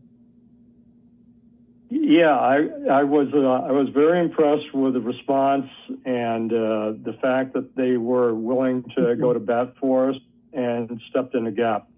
So I just want to give kudos to Catherine Barger's office for basically helping us out there. We will now go forward with it appears no more roadblocks, and I got to sign the permit for the use of the pavilion, but we'll be good to go on June 28th. I just want to, Mary, I got one little tweak I need to do on the flyer, and I'll send that back to you after I'm done. But if we can get the word out to people, come by on the 28th, then we'll show you how to use radios and tell you how to get your license. Wonderful. Okay, well, we appreciate the work that you do, Gary. There's no question about that. Anybody? I have a question. Yeah. Yes, how long is the course? The course is the last one we taught, which was about 3 months ago. We did over 6 weeks. Okay. Cool. All right. Thank Sounds you. good. Thank you. You're welcome. All right, Gary. Next up, we have some announcements. We've got household hazardous waste, e-waste collection, first and third Saturday of each month, 9 to 3 at City Ranch Road, which is in Palmdale. And the Santa Clara River Watershed Area Steering Committee, June, we don't know what the date is exactly, but look for that coming up. You can go on the website and find out when that's going to be. The Association of Rural Town Councils meeting is going to be held May 28th May month of this year, 7 o'clock, and that's going to be via Zoom. And our next Agua Dulce Town Council meeting is June 11th. And the meeting will be virtual, so we look forward to seeing everybody at that next meeting. And again, the Ham Radio National Field Day is going to be June 28th from noon to 9 p.m. at the Acton Park, now that they've gotten everything squared away there. So future agenda items, June, we do have Public Works going to come and give a talk on the Rural Roadway Safety Plan Community Engagement. And so we look forward to that. And does anybody else have anything to add? If not, I'm looking for a motion to adjourn this meeting. Who would like to make that motion? I'll make a motion to adjourn this meeting. Okay, good. And do I hear a second? I'll second. Oh, I got 3 seconds. That's good. Okay, all those in favor say aye. Aye. Aye. Aye. Never. Okay. See you all in a month. Everybody have a good time. Have a good morning. All right. Thanks. Good night. Good night. Thank you. Good night. Thanks, everybody.